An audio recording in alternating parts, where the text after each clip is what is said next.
శ్మశానంలో ఆయన కూర్చోపోతే ఉగ్రభూతాలు వచ్చి ఓళ్ల మీద పడిపోయి ప్రజల్ని సత్కార్యాలు చెయ్యనివ్వవని అక్కడ కూర్చుని తాండవం చేసి వాళ్ళని కూర్చోబెడతాడు.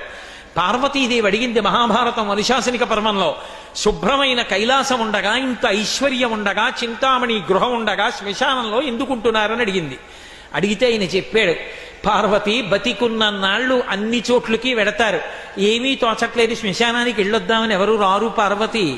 నేనంతవాణ్ణంటాడు, పొడుగ్గా ఉన్నానంటాడు, తెల్లగా ఉన్నానంటాడు, పండితుండంటాడు, పద్యాలు నాకు నోటికొచ్చంటాడు, ఉపన్యాసం చెప్పగలనంటాడు, నాకు పాటలొచ్చంటాడు, నేను నాట్యం చేస్తానంటాడు, నేను అధికారినంటాడు, నా దగ్గర డబ్బు ఉందంటాడు, నేను పాట పాడగలనంటాడు. ఇన్ని ఉన్నాయనుకున్న వాడిలోంచి ఊపిరి బయటికి వెళ్ళిపోయిన తరువాత వాణ్ణి తీసుకెళ్లి 4 కొత్త కర్రల మీద పడుకోపెట్టి చాప చుట్టి తాడు కట్టి పైన నూలుబట్ట కప్పి తీసుకొచ్చి అన్నీ తీసేసి కర్రల మీద పడుకోపెట్టి కాల్చేస్తుంటే జీవుడు లేచి నిలబడి పుర్రె పగిలిపోయిన తరువాత కన్న కొడుకు కూడా స్నానం చేసి వెళ్ళిపోతుంటే చీకటి పడిపోయాక, అయ్య బాబోయ్ చుట్టూ ఉగ్రభూతాలు, నా వాళ్ళన్న వాళ్ళు లేరు, వీళ్ళని నమ్ముకున్నాను, ఒక్కడు లేడని ఏడుస్తుంటే నేనున్నాను రా అని చెప్పడానికి నేను కూడా లేకపోతే చచ్చిన వాడు 1000 మాటలు చచ్చిపోతాడని అక్కడ ఉన్నాను పార్వతి, నా కర్మకాల అక్కడ లేనన్నాడు.